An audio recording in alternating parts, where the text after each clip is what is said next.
नमो अर्हन्ताणं नमो सिद्धाणं नमो आयरीयाणं नमो वज्झायाणं नमो लोये सौवसाहुणम्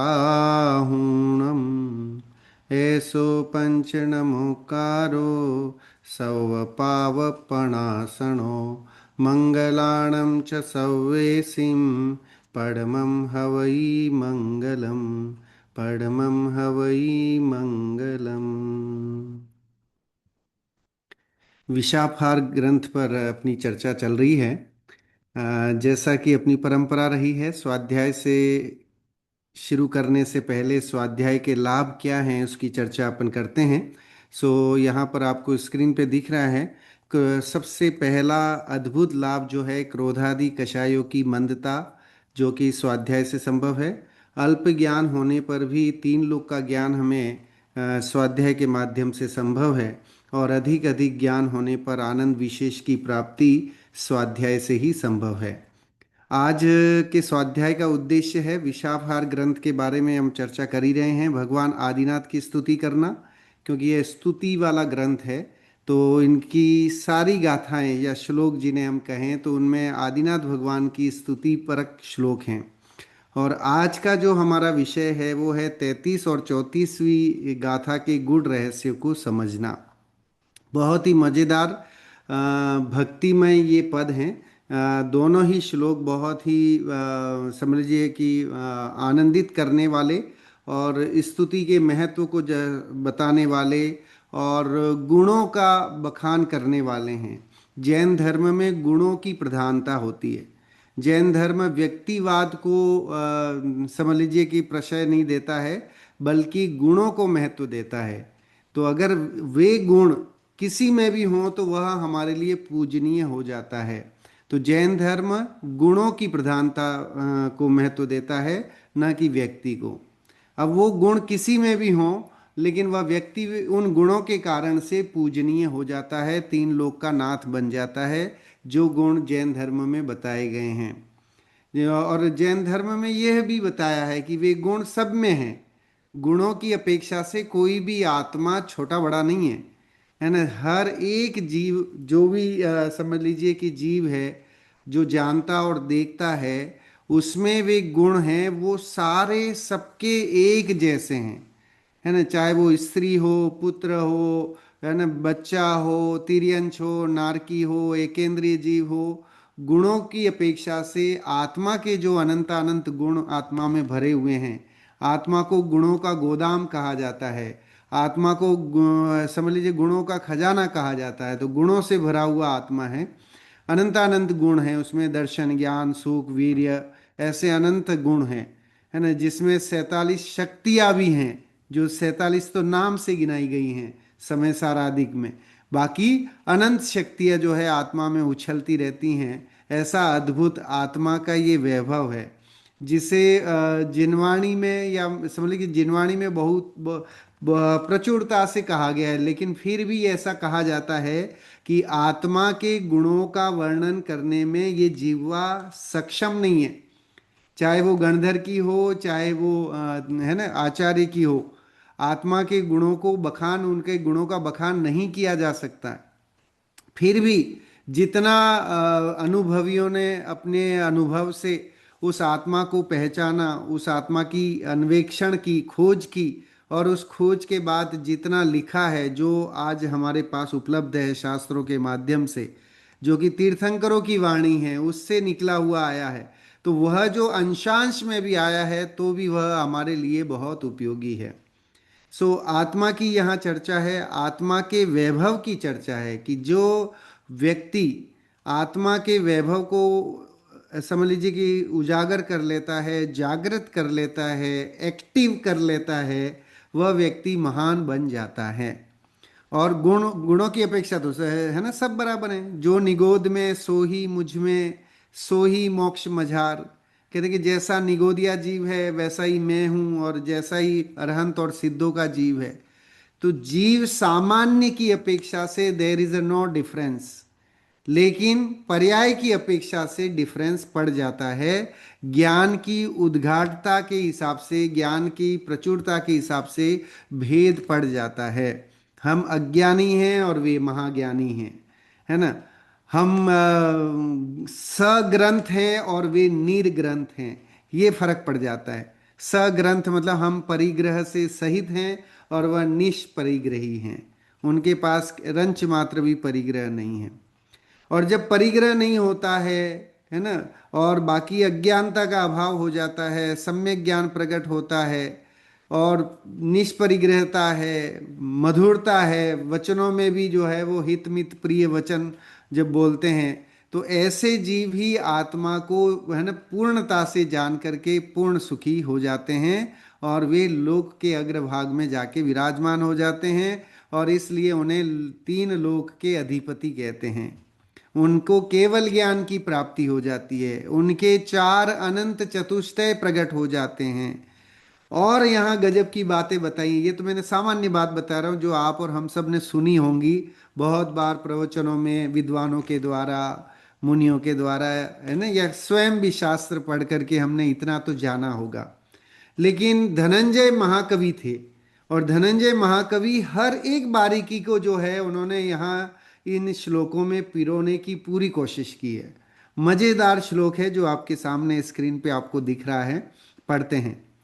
ततस्त्रिलोकी नगराधिदेवं नित्यं परम ज्योतिरनंत शक्तिम अपुण्य पापम पर पुण्य हेतुम नमाम्यहम वंद्य अवंदितारम। हमारे जो अरहंत प्रभु हैं, सिद्ध भगवान हैं, अरहंत और सिद्ध भगवान हैं, वो कैसे हैं? ततस्त्रिलोकी नगराधिदेवम, है ना, तीन लोकमय पुर अधिनायक, परम ज्योतिमय ज्ञान सुपूर, नहीं किसी की करो वंदना, सब जग से अभिवंदित हो।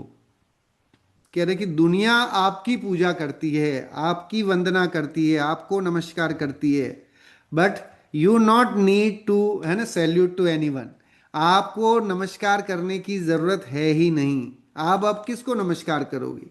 क्यों? क्योंकि आपने वो सारे गुण प्रकट कर लिए, और उन सारे गुणों को प्रकट करके जो पर्याय आपने प्राप्त की है, उसमें फिर अब अभिवंद्य कुछ रहा ही नहीं, अवंदितारम। अब आपको किसी की वंदना करने की जरूरत नहीं है। कुछ ऐसे दर्शनादिक हैं जिसमें, है ना, या श्वेतांबर आदि धर्मों में भी ये कहा जाता है कि समो शरण में भी तीर्थंकर प्रभु जो है वो सूर्य की वंदना करते हैं, इसकी वंदना करते हैं, इस तरह से कहे जाते हैं। लेकिन यहाँ पर कह रहे हैं कि अब जो है अनंत ज्ञान, अनंत दर्शन, अनंत सुख, अनंत वीर्य प्रकट होने के बाद, केवल ज्ञान प्रकट होने के बाद, अनंत शक्ति प्रकट हो जाने के बाद, अब जो है आपको किसी की वंदना करने की जरूरत ही नहीं है ना। आप किसी की वंदना, इवन हमारे यहाँ 24 तीर्थंकरों की ऐसी विशेषता होती है कि वे नमः सिद्धेभ्यम यह बोल करके ही, है ना, जिन दीक्षा धारण कर लेते हैं उन्हें, क्योंकि उनके आगे और कोई बाकी आचार्य उपाध्याय की वंदना करने की जरूरत ही नहीं है। अब जब उस अवस्था में आ जाते हैं तो अब किसी की जरूरत नहीं है। सिद्ध भगवान है, उनको अब किसकी वंदना करने की जरूरत है? सिद्ध किसकी पूजा अर्चना करें, है ना, सिद्धों को किसी की पूजा अर्चना करने की जरूरत नहीं है। नित्यम, आप नित्य हैं, क्योंकि नित्य अवस्था कौन सी है? सिद्ध अवस्था। सिद्ध अवस्था परमानेंट अवस्था है, वन वे अवस्था है और हमेशा रहने, परम ज्योतिमय। और आप परम ज्योति, परम ज्योति यहाँ केवल ज्ञान सूचक है। अनंत शक्तिम, और अनंत शक्तियां जो हैं वो प्रकट हो गई हैं, जो आत्मा की अनंत शक्तियां हैं वो उस अवस्था में, उस पर्याय में आकर के अपनी पूर्णता से विकसित हो गई हैं। अपुण्य पापम परम पुण्य हेतुम, अब न तो आपको पुण्य और पाप का कोई लेना देना है, न अरहंत को न सिद्ध को, है ना, कि पुण्य पाप से कुछ लेना देना नहीं है। आप पुण्य पाप से पार हो गए हो, है ना। अब आपके पुण्य पाप का कोई, सिद्धों का कौन कौन सा पुण्य का उदय चलता है कि पाप का उदय चलता है कि नहीं चलता? उनका पुण्य पाप से परे हो गए हैं, ठीक है। पुण्य और पाप ये अवस्थाएं, कर्मों की अवस्थाएं, और वो निष्कर्म हो गए हैं। घाती और अघातीय कर्मों से, दोनों तरह के आठों कर्मों का, द्रव्य कर्मों का अभाव कर दिया है। नौ कर्म का अभाव हो गया है ना, भाव कर्म बचे नहीं हैं। तो ऐसा जीव जो है वो पूर्ण सुखी और पुण्य पाप से रहित है। लेकिन विशेषता क्या है कि हे भगवान, जो आपकी पूजा अर्चना करता है उसके पुण्य का संचय स्वयं हो जाता है। पिछली गाथाओं में भी, श्लोकों में भी ये बात कही थी। जैसे कि वो किसान खेत में लगाता तो अनाज है ना, उगाता तो अनाज है, लेकिन साथ में घास फूस उगाती है। तो ऐसे ही कह रहे हैं कि हे भगवान, हे आदिनाथ भगवान, आपकी स्तुति पूजा वंदना करने से, स्मरण करने से सहज ही पुण्य का संचय हो जाता है। पुण्य बंध के कारण हो आप में, आपके पुण्य पाप का कोई उदय नहीं है, लेकिन आपकी स्तुति करने से, आपका स्मरण करने से, आपको याद करने से पुण्य और मतलब पुण्य का संचय हो, पुण्य के हेतु हो आप। नमामि अहम, नमाम्यहम लिखा ना, नमामि अहम, मैं आपको नमस्कार करता हूँ। वंद्यम, वंदना करता हूँ। अवंदितारम, उस अवंदितार को, अवंदितार मतलब जिसको वंदना करने की जरूरत नहीं है। देखिए यहाँ अन्वयार्थ पढ़ते हैं, त्रिलोकी, तीन लोक रूपी नगर के अधिपति हो, है ना। जब केवल ज्ञान प्रकट होता है तो तीन लोक के स्वामी कहलाते हैं, क्योंकि उनके ज्ञान में ऐसी विशेषता है कि तीन लोक का एक एक कण जो है उनके ज्ञान में झलकता है। उसकी भूत भविष्यत वर्तमान की पर्याय भी स्पष्ट रूप से दिखाई देती हैं। ऐसा निर्मल केवल ज्ञान होता है, और वो निर्मल केवल ज्ञान होने के कारण से वे तीन लोक के अधिपति कहलाते हैं। नित्यम परम ज्योति, विनाश रहित, नित्यम मतलब विनाश रहित, परमानेंट रहने वाले, और ज्ञान ज्योति स्वरूप है। अब केवल ज्ञान में वो ज्ञान ज्योति प्रकट हो गई है। अनंत शक्ति, अनंत वीर्य, असीम शक्ति से सहित हैं। अनंत चतुष्टय प्रकट हो गए थे, तो वो शक्तियां जो है वो मौजूद हैं अभी। अपुण्य पापम, स्वयं पुण्य और पाप से पूर्णतः रहित हैं। अब कोई पुण्य और पाप का उदय नहीं चलता है, कोई साता और असाता वेदनी का उदय, वेदनी कर्म ही नहीं रहा, तो अब वो नहीं रहे। परम पुण्य हेतुम, फिर भी दूसरों मतलब भक्तों के पुण्य के कारण हो आप, आपके दर्शन से, आपके स्मरण से, आपकी भाव भक्ति से जो है पुण्य का संचय होता है। ये तो कहा ही है, शास्त्रों में भी कहा है। लौकिक जो भक्ति, व्यवहार भक्ति से क्या है, पुण्य का संचय होता है। निश्चय भक्ति से कर्मों की निर्जरा होती है। देखिए गुरुदेव तो यहाँ तक कहा करते थे कि केवल मतलब समौ शरण की दिव्य ध्वनि भी सम्यक दर्शन की कारणभूत नहीं है ना। कहीं कहीं शास्त्रों में ये कहा गया कि सम्य है ना, समौ शरण में जाते हैं तो सम्यक दर्शन की प्राप्ति, साक्षात वाणी सम्यक दर्शन की कारण है। लेकिन कारणभूत क्यों नहीं है, तो कह रहा है कि जो वाणी है वो तो जड़ है, वो वर्गणा है, और वो वर्गणा हमारे सम्यक दर्शन की निमित्त है। ये डीप नॉलेज है इसका, कि हमारे सम्यक दर्शन की कारणभूत कैसे हो सकती है। उस वाणी को सुन करके जब यह जीव स्वयं पुरुषार्थ करता है और उस अनुरूप अनुभव करता है, अपनी आत्मा की उन गहराइयों को छूता है, तब जाकर के सम्यक्त्व सहज प्रकट होता है। निमित्त कारण हो सकते हैं, लेकिन साक्षात वो कारण नहीं है। दिव्य ध्वनि साक्षात कारण नहीं है। दिव्य ध्वनि निमित्त हो सकती है, किसी के सम्यक्त्व का कारण, किसी के वैराग्य का कारण, लेकिन साक्षात कारण नहीं। नहीं तो अगर साक्षात होती तो ऐसा शास्त्रों में आता है कि हम इतनी बार, हजारों बार, लाखों बार जो है समो शरण में गए, कई बार मुनि बने कि वो पहाड़ में आता है, भाव पहाड़ वगैरह में, कि उसके पीछे कमंडलू को इकट्ठा किया जाए तो सुमेरु जितना महा पहाड़ खड़ा हो जाए। ये शास्त्रों की बात है, कोई है ना, वैसी वो नहीं है। तो इतनी बार हमने 5 परावर्तन किए हैं और उसमें कितने भव धारण किए हैं, उतने ही बार मुनि बने, साक्षात तीर्थंकरों की वाणी सुनी, लेकिन वो भाव भासना, वो हृदय नहीं भीगा, जिसके कारण से वो सम्यक्त्व की प्राप्ति आज तक नहीं हुई है। लेकिन अब ऐसा समय पका है कि अब हम निर्मलता से विचार करें, सोचें, सम्यक्त्व की महिमा हमारे अंतर में आए, कि येन केन प्रकार, पिछली गाथाओं में आया ना, कैसे भी करके मुझे तो आपकी स्तुति कर ही लेनी चाहिए, अपने भव का अभाव कर ही लेना चाहिए। पिछली गाथाओं में आता येन केन प्रकारेण, एनी हाउ मुझे ये भव मिला है ना, पंचेंद्रिय का भव मिला है, मनुष्य भव मिला है, जैन कुल मिला है, पांचों इंद्रियों की उपलब्धता मिली है, ओ हो, ये तो सारी है ना उपलब्धताएं बहुत दुर्लभ हैं। और इस दुर्लभता में सही विवेक विचार मिला है, क्या ये हमारे लिए बहुत बड़ी बात नहीं है? इसमें हमें अपने कॉलर है ना पकड़ के गर्व करने जैसी बात नहीं है कि ये सब चीजें हमें मिली हुई हैं।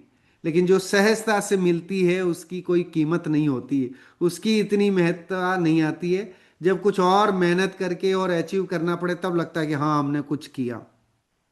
सो इन चीजों को हमें महत्व हमें समझना चाहिए कि ये हमें मिला है, तो ये हमारे महापुण्य का संयोग है ऐसा कि ये सब चीजें हमें मिली हैं। हमारा मन स्वाध्याय में इतना लालायित होता है, हमें पढ़ने का मूड करता है, मन करता है ना, हमें ऐसे समागम में रहने का भाव होता है, तो समझ लीजिए कि हमारे सम्यक्त्व की पास पहुंचने की दिल्ली पास में है। अदरवाइज तो वही काम होगा। सो अनंत शक्ति अपुण्य पापम, स्वयं पुण्य और पाप से पूर्णतः रहित हैं, फिर भी आप दूसरों के पुण्य के कारणभूत हैं, निमित्त कारण हैं। वंद्यम अवंदितारम, वंदना के योग्य हैं पर स्वयं किसी की वंदना नहीं करते हैं, आप वंदनीय हैं, है ना। हे तीर्थंकर नाथ, हे सिद्ध प्रभु, आप वंदनीय हो, तीन लोक के जीव आपकी पूजा अर्चना करते हैं, लेकिन है ना स्वयं आपको किसी की वंदना करने की जरूरत नहीं होती। जिसे आप देखिए मुनियों के उससे समझते हैं, मुनिराजों ने आत्मा का अवलोकन कर लिया, है ना, छठे सातवें गुणस्थान में झूलने वाले मुनिराज, उनको देव दर्शन की कोई दरकार नहीं होती। लेकिन एक श्रावक अगर देव दर्शन नहीं करे तो पाप का कारण है, उसको पाप का संचय होता है। लेकिन एक मुनिराज देव दर्शन नहीं करे तो उन्हें पाप नहीं लगता है। क्यों? क्योंकि उन्होंने उस आत्मा को जान लिया, जी जिस भाई ये जो है वो निमित्त कारण है ना, जो पंच परमेष्टि हैं वो आत्मा को जानने के निमित्त कारण है। जब आपने आत्मा को ही जान लिया तो उनकी क्या जरूरत है? अब तो हमें अपना पुरुषार्थ करना है ना, और जब हम अपना पुरुषार्थ करेंगे तो स्वयं ही उनके जैसे बन जाएंगे। तो एक लिमिटेशन, एक अवस्था तक तो हमें उनके सहयोग की, उनके शरण की जरूरत है। फिर जब वो शरण जहां तक है लिमिटेशन वहां तक ठीक है, उसके बाद जब है ना उपशम श्रेणी में आएंगे तो वो सारे तीर्थंकरों को भी छोड़ देंगे, दिव्य ध्वनि को भी छोड़ देंगे, जिनवाणी को भी छोड़ देंगे और अपनी आत्मा में लीनता को बढ़ाएंगे। तो जैन धर्म आत्मा की लीनता बढ़ाने वाला, आत्मा में गोते लगाने का अभ्यास कराने वाला धर्म है। तो जब ये चीज अवस्था आ जाती, वो स्टेज आ जाती है, तो फिर क्या होता है कि फिर जो है हम पराश्रित नहीं रहते। अभी तो हमें पुण्य के संचय के कारण हम पराश्रित हैं कि देव दर्शन करेंगे, विधान आदि करेंगे, पूजन करेंगे, शास्त्र स्वाध्याय करेंगे, या लौकिक में दान आदि देंगे, या किसी साधर्म के प्रति अच्छे व्यवहार रखेंगे, इन सब से पुण्य का संचय होगा। लेकिन जब आत्मा को जान लेंगे तो ये सब चीजें दरकिनार हो जाती हैं, और सिर्फ मैं वहां पर जो है वो प्रमुख हो जाता है, आत्मा का कल्याण मुख्य हो जाता है। सो यहाँ पर देखते हैं विशापहार गाथा 33 में वर्णित गुण क्या क्या यहाँ पर बताए हैं, पढ़ते हैं। इस गाथा में भगवान की सर्वोच्चता और उनके कर्मों से अलगाव को दर्शाया गया है। ठीक है, अब उनके कोई कर्म बचे नहीं है। कर्म, आठों कर्मों का, द्रव्य कर्म का अभाव, नौ कर्म का अभाव, भाव कर्म, तो तीन तरह के मल बोले गए हैं, है ना। ये तीनों मल का अभाव होकर के निर्मल हो गए हैं वे, तो इसलिए वे, उनकी आत्मा आप कैसी है? निर्मल। और सर्वोच्च, सर्वोच्च का सबसे हाईएस्ट, सुप्रीम, अब इसके आगे और कोई पद बचा ही नहीं, है ना, ये सब सर्वोच्च हो गया। तो तीन लोक के अधिपति हो गए, तीन लोक के नाथ हैं, वह तीन लोक रूपी नगर के स्वामी और रक्षक हैं। त्रिलोकी नगरादि देवम, ये शब्द यूज किया है यहाँ। अविनाशी और सर्वोच्च, पहला गुण तो हो गया तीन लोक के नाथ, दूसरा हो गया अविनाशी, है ना, वे अब कभी नाश को प्राप्त नहीं होने वाले। वैसे भी जैन धर्म ऐसा धर्म है जो आत्मा की अनित्यता है, अनित्यता शरीर की अपेक्षा से बताता है, और आत्मा सदा नित्य है उसके गुण गाता है। तो जब ये देखिए, क्योंकि अपने यहाँ जैन धर्म में व्यवहार और निश्चय द्रव्यार्थिक और पर्यायार्थिक इसको समझना, सामान्यता से इनको समझना बहुत जरूरी है, तभी हम जिनवाणी को अच्छे से समझ सकते हैं। तो यहां पर अविनाशी इसलिए कहा है क्योंकि अब है ना उनका कोई नाश कर नहीं सकता, सिद्धों का कभी नाश हो नहीं सकता, वह एक शाश्वत अवस्था है, तो इसलिए उन्हें नित्य कहा। फिर सर्वोच्च हैं क्योंकि वो सबसे श्रेष्ठ हैं, तो इसलिए वो सर्वोच्च अवस्था पे बैठे हैं। फिर ज्ञान का प्रकाश, अब सारा ज्ञान जो है केवल ज्ञान हो गया, तो अब उसके आगे कोई ज्ञान की और विकसित करने की जरूरत नहीं है। ज्ञान का जो सर्वोच्च हाईएस्ट लेवल होता है वो विकसित हो गया है, तो वह केवल ज्ञान रूपी उत्कृष्ट ज्योति के स्वरूप में विद्यमान है, इसलिए ज्योति शब्द का प्रयोग किया। अनंत शक्ति, तो अनंत दर्शन, अनंत ज्ञान, अनंत सुख, अनंत वीर्य, ये प्रकट हो गया था, है ना। तो चार घातीय कर्मों के अभाव से ये चार गुण प्रकट हो गए थे। तो अनंत वीर्य और अपार शक्ति के आप धारक हैं, इसलिए आप में अनंत शक्ति है। कर्मों से परे वह स्वयं पुण्य और पाप से रहित है। मैंने बताया द्रव्य कर्म, पुण्य और पाप है, मतलब द्रव्य कर्म चालू हैं, सो पुण्य और पाप से परे हैं, फिर भी अपने भक्तों के लिए पुण्य अर्जन का कारण मतलब निमित्त बनते हैं। तो यहाँ पर वे निमित्त हैं, है ना, सिर्फ निमित्त का कारण है कि उनके दर्शन से, उनके शरण में जाने से हमें जो है वो सम्यक्त की प्राप्ति हो सकती है। लेकिन पुरुषार्थ वहां जाकर के भी जीव को स्वयं का ही करना है। मंदिर में जाकर के भी भगवान आपके लिए सम्यक्त्व का पुरुषार्थ नहीं करेंगे।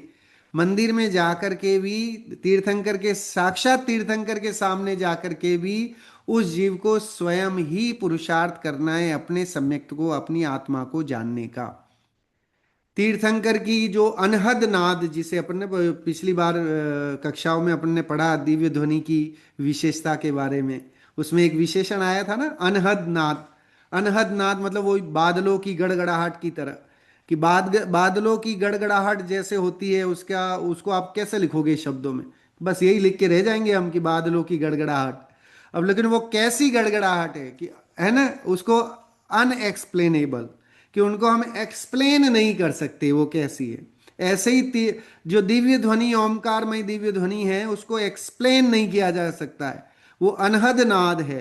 वो अनहद नाद जो है उसको सुन करके ये हो सकता है कि जीव वहां सम्यक तो प्राप्त कर ले, सामने ही साक्षात तीर्थंकर के सामने समो शरण में। लेकिन कब?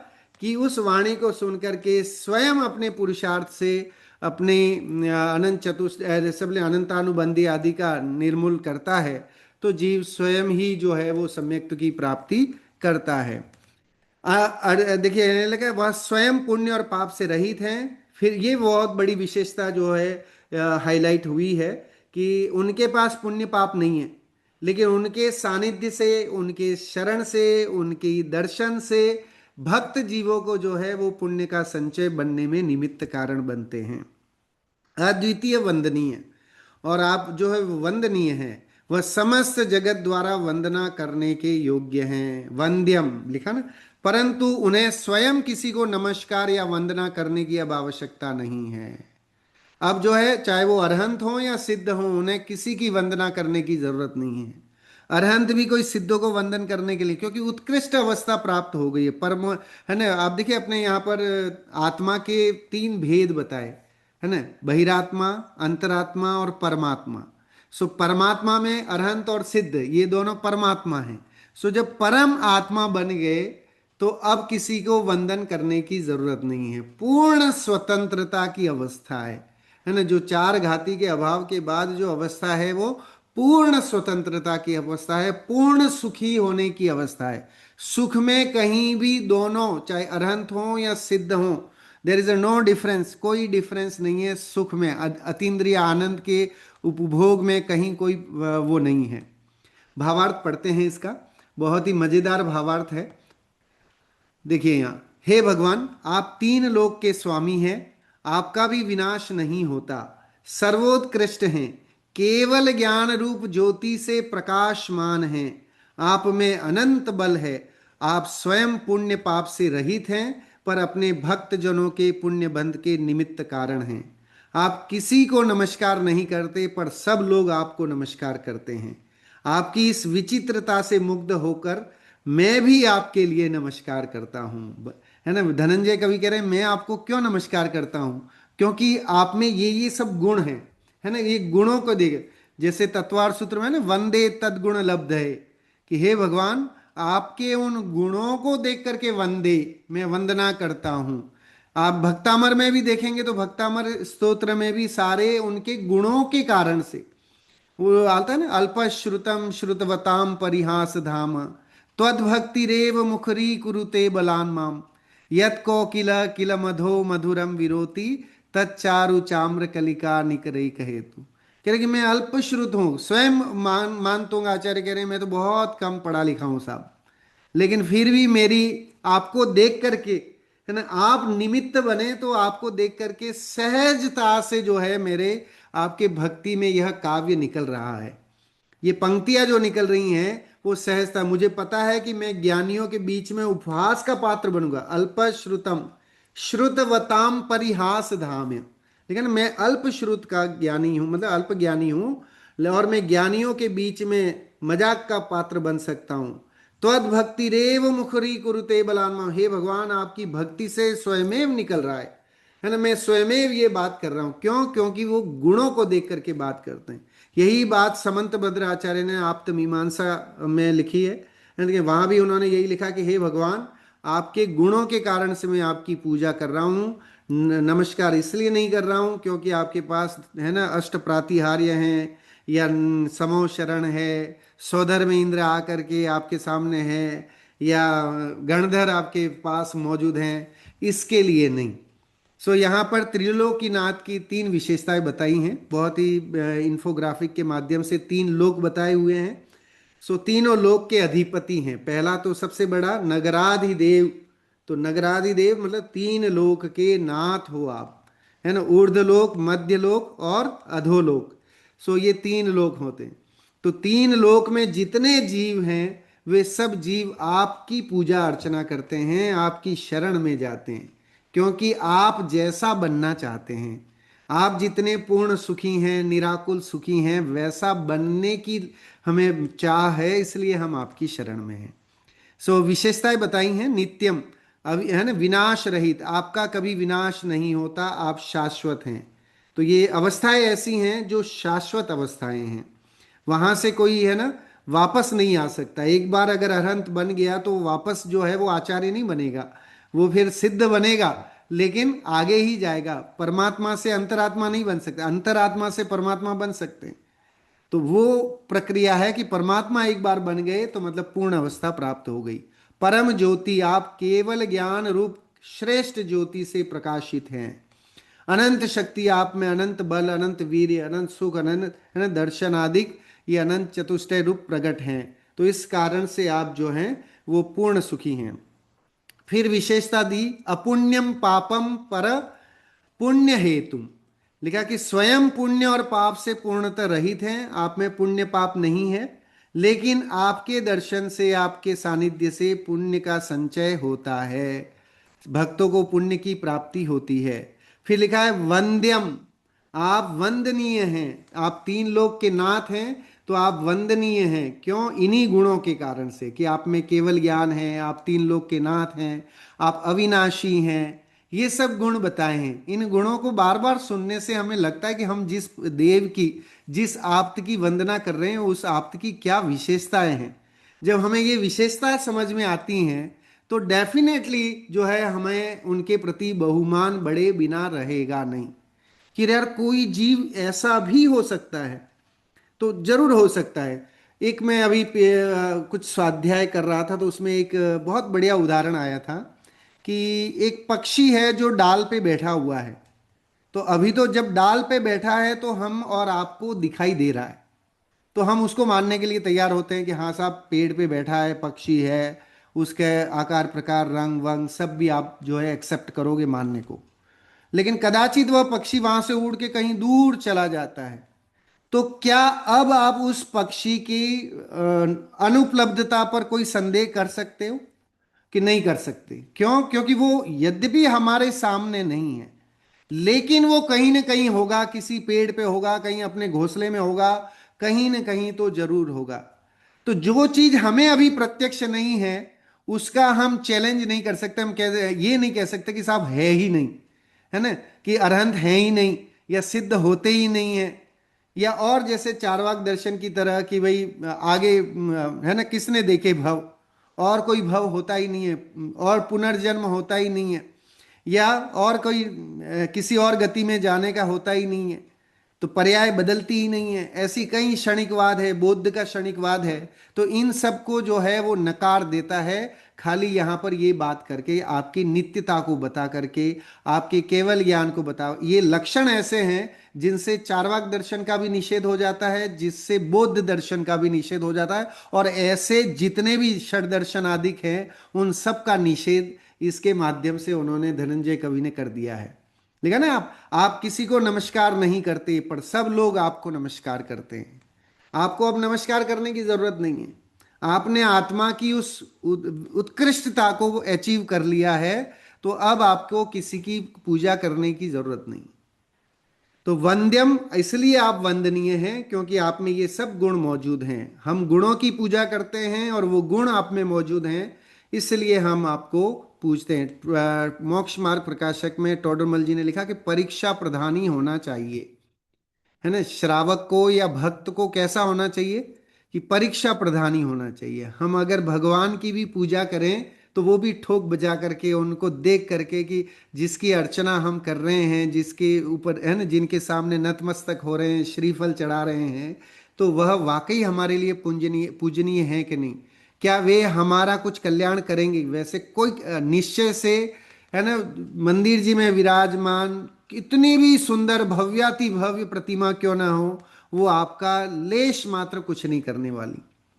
लेकिन फिर कहेंगे साहब क्यों जाए हम मंदिर, तो मंदिर इसलिए जाते हैं क्योंकि जो काम उन्होंने किया वो रिफ्लेक्ट करता है, वो ये बताता है कि जीव जो है ना, जैसे मैं बैठा हूं अपनी आत्मा को झांक रहा हूं, देख रहा हूं, वैसा ही कार्य अगर आप भी करोगे तो आप भी जो है मेरी श्रेणी में आ जाओगे।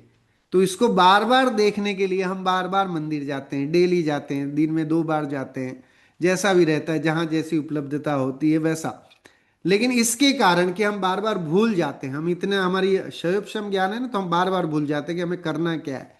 तो मंदिर जो है या प्रतिमा जो है वो हमें बार बार ये याद दिलाती है कि करना मुझे ये अचीव करना है, मुझे वो अवस्था, वो पद, वो निराकुलता, है ना, वो सुख, वो कर्मों का, वो कर्म से रहित अवस्था, वैसी अवस्था मुझे चाहिए।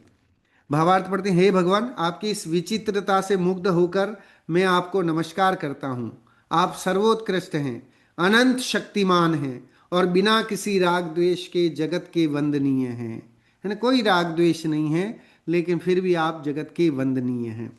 इस तरह से 33वें श्लोक का बहुत ही मार्मिक जो वर्णन यहाँ हम और आपने देखा।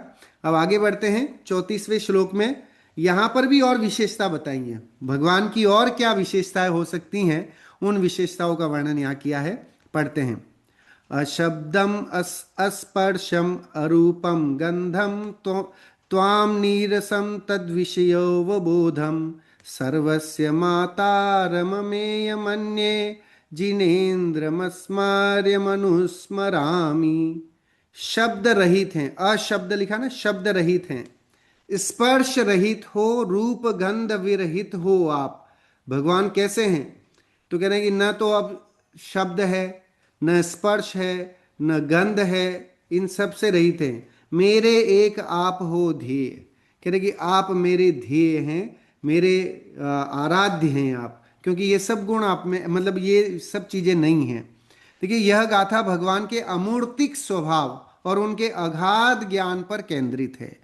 ठीक है, अमूर्तिक स्वभाव है क्योंकि सिद्धों का कोई आकार नहीं होता है, अरहंतों का तो फिर भी आकार है ना, परम औदारिक शरीर है, उनको तो हम साक्षात अपनी चर्म चक्षुओं से देख सकते हैं, लेकिन सिद्धात्मा को हम नहीं देख सकते हैं। तो आप अमूर्तिक हैं, है ना, अमूर्तिक स्वरूप। अमूर्तिक स्वरूप आत्मा के लिए भी कहा है और सिद्धों के लिए भी कहा है। तो आत्मा भी अमूर्तिक है, हम उसे नहीं देख सकते। तो वह शब्द स्पर्श रूप गंध और रस से रहित हैं, अर्थात वह निराकार हैं, है ना। सिद्ध कैसे हैं, निराकार, अशरीरी। अपन वो भजन पढ़ते हैं ना, अशरीरी सिद्ध भगवान आदर्श तुम्ही मेरे। तो आप अशरीरी हैं, अब कोई शरीर आपका रहा नहीं, सिर्फ प्योर सोल आपकी है, यूं प्योर आत्मा। सर्वज्ञता, यद्यपि उनके पास भौतिक इंद्रियां नहीं है, फिर भी वे उन सभी इंद्रिय विषयों, शब्द रूप आदि का पूर्ण ज्ञान रखते हैं। तद विषयावबोधम, है ना, उन विषयों का ज्ञान रखते हैं। पांच इंद्रियों का, ये शब्द स्पर्श रूप गंध रस, ये पांच इंद्रिय के विषय हैं, लेकिन आप इंद्रियातीत हो गए हैं, अब आपके इंद्रियों का काम ही नहीं है, पांचों इंद्रियों का अभाव हो गया। लेकिन इंद्रियों का अभाव हो गया, लेकिन इंद्रिय के विषय जो हैं वो आपके केवल ज्ञान में झलकते हैं, दिखते हैं। सबके ज्ञाता, ये है ना, वह इस ब्रह्मांड के में अस्तित्व रखने वाली हर वस्तु को जानने वाले हैं। सर्वस्य मातारम, सभी को जानते हैं। केवल ज्ञान की लायकात या ताकत इतनी है कि तीन लोक और तीन काल की समस्त वस्तुओं को हाथ में रखे हुए आंवले की तरह प्रत्यक्ष जानने का सामर्थ्य जो है वो केवल ज्ञान में मौजूद है। अमेय, अपरिमेय, सब कुछ जानने के बावजूद उन्हें दूसरों द्वारा पूरी तरह से नहीं मापा या जाना जा सकता। कह रहे कि आपको कोई नहीं जान सकता है, आप दुनिया को जान सकते हैं, लेकिन आपको जानना, आपके बारे में पूरी जानकारी करना, इट इज इम्पॉसिबल।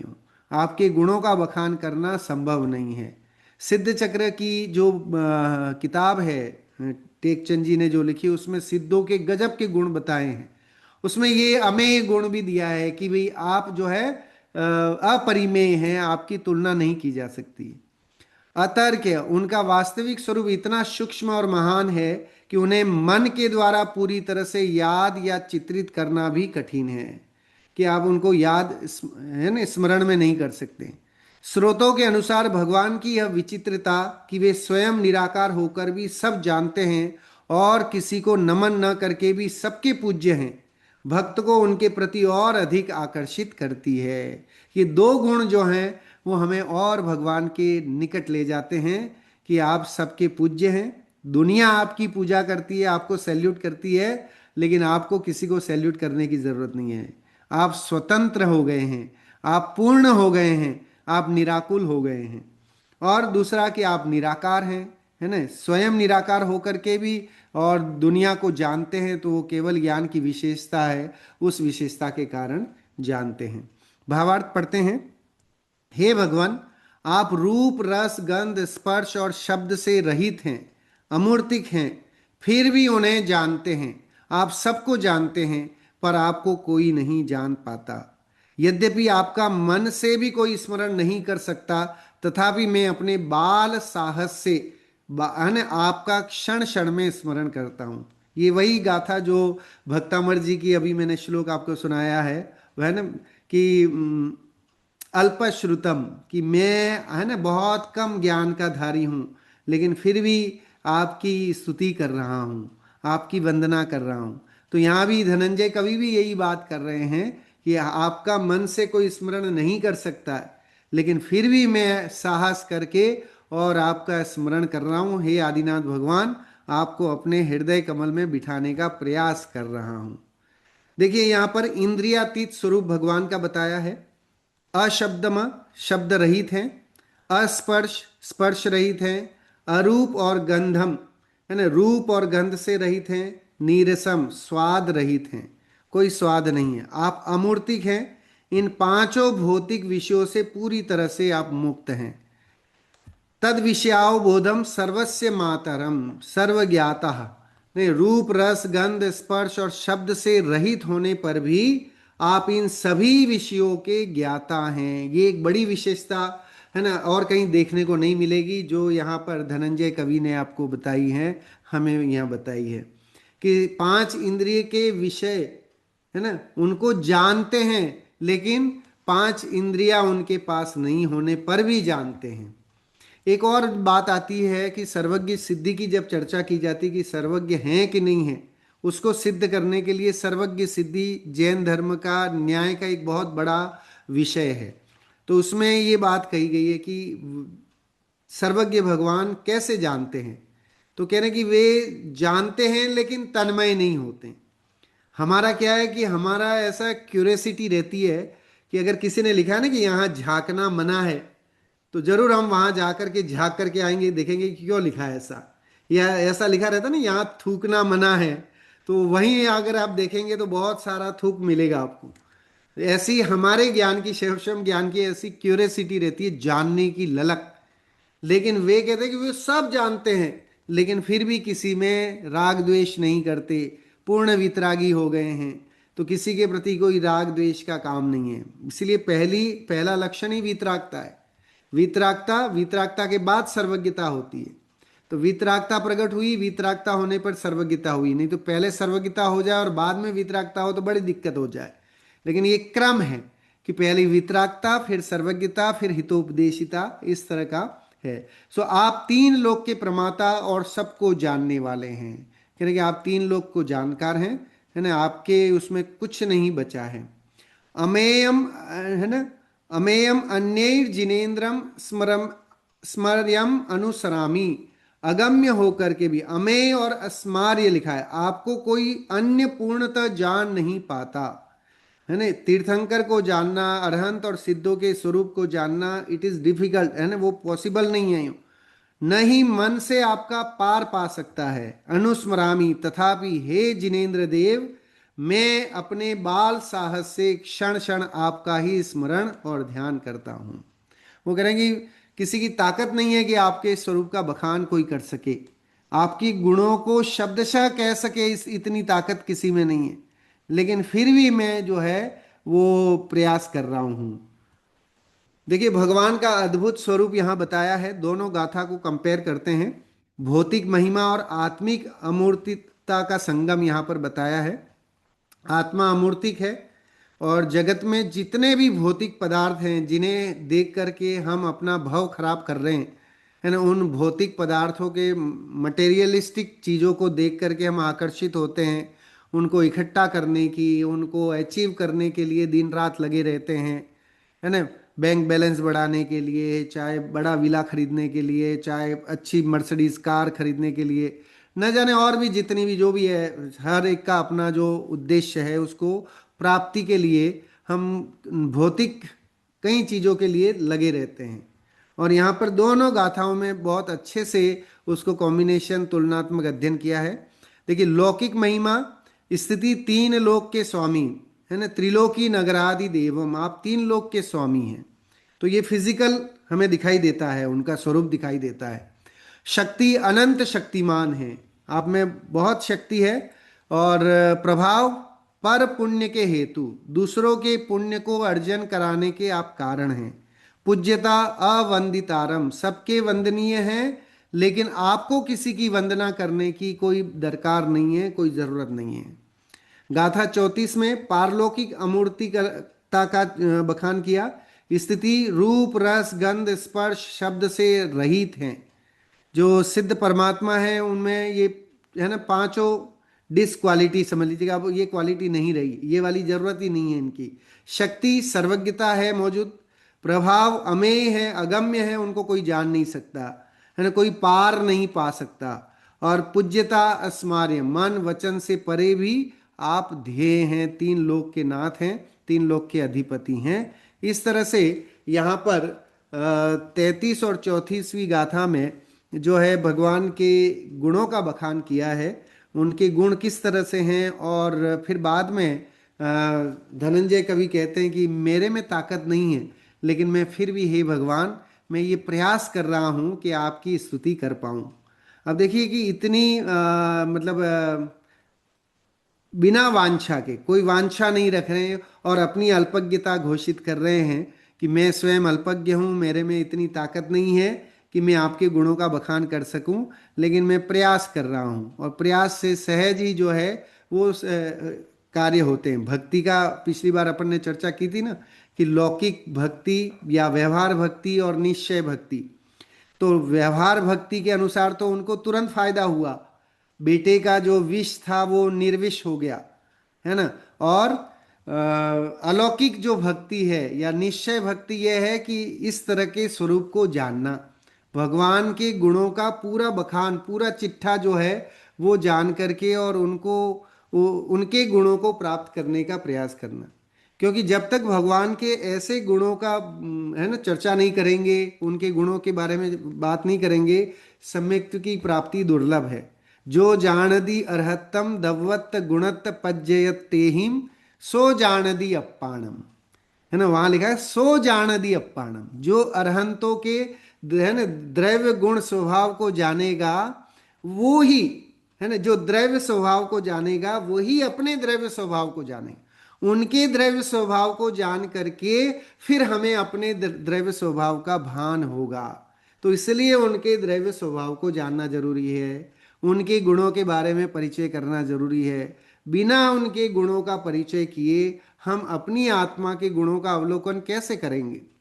तो जिनेंद्र भगवान तो प्रतिबिंब है ना, हम बिंब तो बोलते ही हैं उन्हें, वे प्रतिबिंब हैं, मतलब दर्पण की तरह हैं। दर्पण तल इव सकला प्रतिफलती पदार्थ मालिका यत्र, कि वे दर्पण की तरह सारे गुण झलकाते हैं। उनको देख करके उनके अंदर जो भी अनंत ज्ञान, अनंत दर्शन, अनंत सुख, अनंत वीर्य है ना, वो हमें दिख जाते हैं। और जिसको दिख जाते हैं वो ही वीर है ना, वो ही कलाबाज है, या समझ लीजिए वही कलाकार है, जो भगवान के उन गुणों को देख कर, धनंजय कवि जैसे, मानतुंग आचार्य जैसे, ये ऐसे सिद्ध हस्त पुरुष थे जिन्होंने भगवान के उन गुणों को देखा, परखा और जाना, और आज वे भी वैसी अवस्था को प्राप्त हो गए। तो हम भी भगवान के इन गुणों को जान करके अपने आत्मिक गुणों का अवलोकन कर उन्हें विकसित करने का प्रयास करें और शीघ्र ही मुक्ति की अवस्था को प्राप्त करें। इस मंगल भावना के साथ बात को विराम देता हूं। जिनवाणी स्तुति के लिए सभी लोग खड़े हो जाएंगे।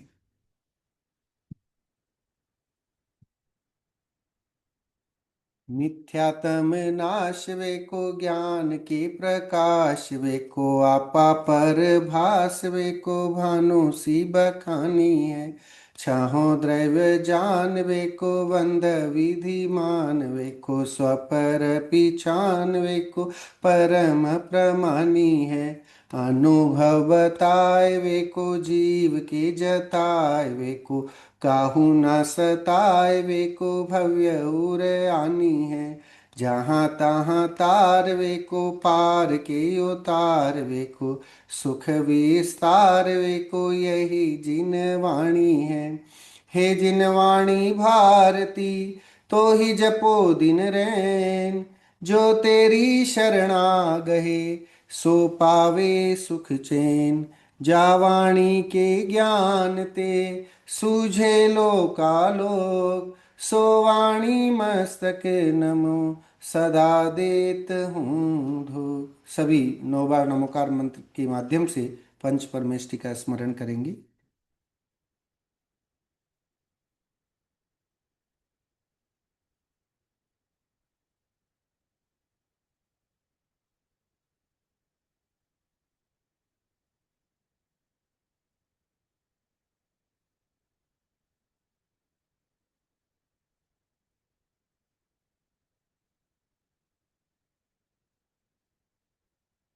बोलिए द्वादशांग जिनवाणी मात की जय हो। बोलिए महान जैन धर्म की जय हो। बोलिए समस्त वितरागी संतों की जय हो। जय जिनेन्द्र।